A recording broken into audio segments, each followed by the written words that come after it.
ఈ యొక్క parents meet కార్యక్రమానికి చేసిన మన శ్రీ చైతన్య విద్యా సంస్థల కరెస్పాండెంట్ శివకుమార్ సార్ గారికి, మన ముఖ్య అతిథిగా చేసిన శ్రీనివాస సార్ గారికి, మన ఎగ్జిక్యూటివ్ మెంబర్ ప్రభాకర్ సార్ గారికి, మన ఈ సంస్థలో ఎన్నో సంవత్సరములుగా పనిచేస్తున్న సీనియర్ ఫ్యాకల్టీ నారాయణ సార్ గారికి, ఈ యొక్క కార్యక్రమం చేసిన ఉపాధ్యాయులకు, ఉపాధ్యాయేతర సిబ్బందికి,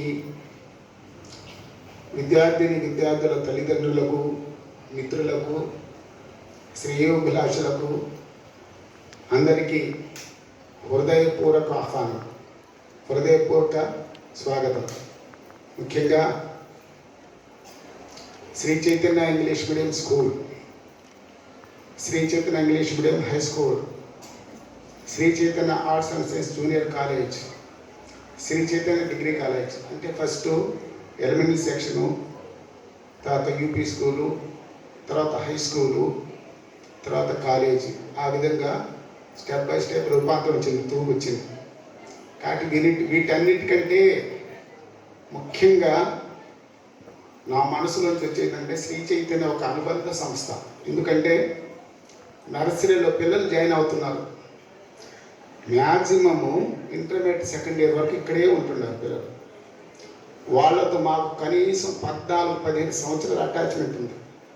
అసలు విద్యార్థులు పిల్లలు చదువుకోవడానికి వస్తున్నారు, అసలు ఆ ఫీలింగ్ లేదు నా దగ్గర అయితే మాత్రం.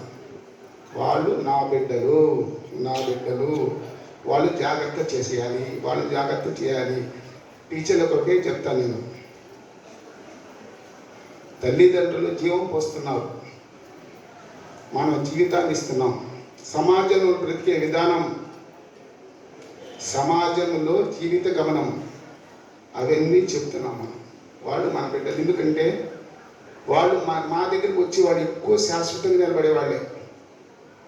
ఎన్నోసార్లు నేను క్లాసులు పెడతాను, నేను చెక్ చేసి మామూలుగా ఆఫీస్లోకి వచ్చి ఏడుస్తాను నేను మామూలుగా. ఎందుకంటే ఆ లోపం టీచర్స్దే.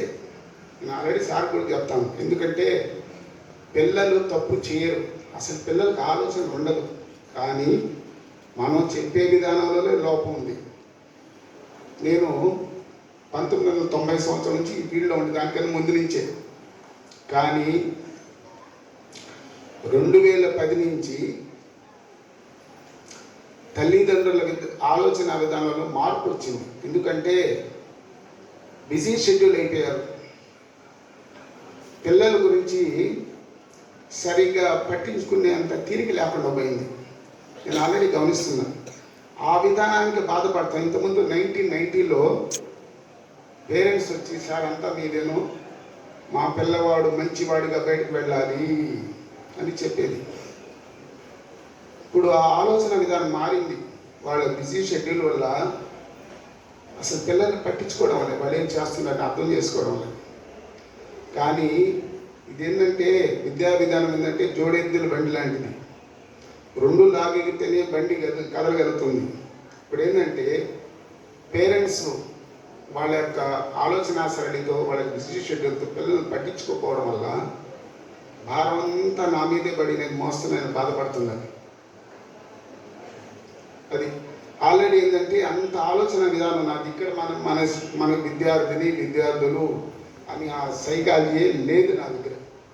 మన పిల్లలు ఎందుకంటే మ్యాక్సిమం ఎక్కువ మా దగ్గర ఉండేవాళ్ళే. వాళ్ళు మంచి నడవడిక, మంచి విధానంలో. కానీ ఆల్రెడీ 2010 వరకు పేరెంట్స్ అన్ని ప్రతి విషయంలో సహకరించేది. ఇప్పుడు సహకరించడం వల్ల వాళ్ళు ఏం సహకరించాలి, ఉదయాన్నే రెగ్యులర్గా స్కూల్కి పంపించాలి. వాళ్ళకి వర్క్ ఉంటుంది మామూలుగా, మళ్ళీ సాయంత్రం వెళ్ళిన తర్వాత వర్క్ చేసుకున్నాను అని చెప్పాలి. అది చెప్పడం అని పిల్లలు మా మాట వినడం లేదు అనేది అబద్ధము, తప్పు. పిల్లలు చెప్పడానికి వీళ్ళకి టైం కేటాయించడం లేదు అంటే నిజమది. పిల్లలు వింటారు ఖచ్చితంగా.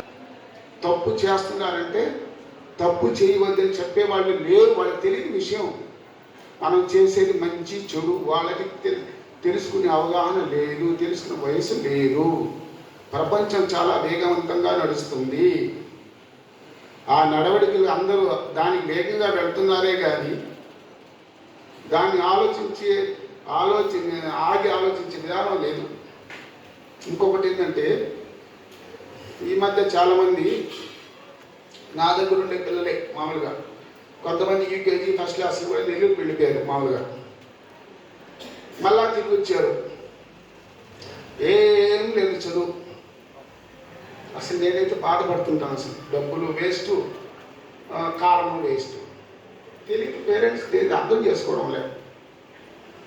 పేరెంట్స్ అసలు వాళ్ళ పిల్లల భవిష్యత్తు మీద, చదువు మీద సరైన అవగాహన లేదు. ఈ మధ్య చాలా స్కూల్స్ వచ్చేసాయి కొత్తగా. అసలు ఏం చెప్తున్నారో ఏందో. ఫస్ట్ స్కూలు అనగానే కంఫర్టబిలిటీ ఫస్ట్ చూడాలి. ఫస్ట్ మన పిల్లలు స్కూల్కి వెళుతున్నప్పుడు వాళ్ళు ప్రశాంతంగా ఉండగలరా, వాళ్ళు సంతోషంగా ఉండగలరా, వాళ్ళు ఉదయానికి సాయంత్రం దాకా సౌకర్యవంతంగా ఉండగలరా ఆలోచించడం లేదు పేరెంట్స్. తర్వాత క్వాలిటీ, నెక్స్ట్ క్వాలిటీ.